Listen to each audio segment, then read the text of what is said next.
For today's video ay kakain tayo ng Penoy. Kaya watch my video and follow and like and share.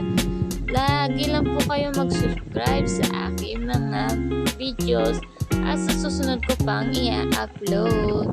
Kaya ito, titikman na natin to at ayan, pinakita ko sa inyo at nakapagbalat na ako ng Penoy. Sinuso ko lang siya sa asin. Masarap talaga siya.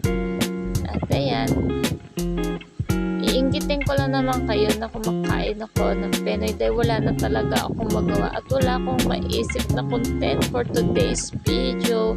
Kaya ito, kakain na lang muna tayo, magmumukbang. So ayun nga, at nanghingi pa ang isang batang makulit ng Penoy, pinatikim ko sa kanya.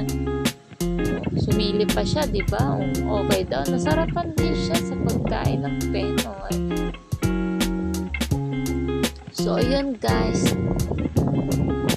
good trip muna tayo. Tamang kain-kain muna. At habang kumakain ako ay nanonood kami ng Abot Kamay ang Pangarap. So ang ganda-ganda na guys ng palabas na yan. Kaya ito na yung pangalawang itlog na binalatan ko. Hinati ko lang siya sa gitna. Wala lang, trip ko lang tignan yung nasa loob. Ganun talaga. Pagpasensya na niya po kung paano ako kumain. For yun lang guys. Thank you for watching. Love you.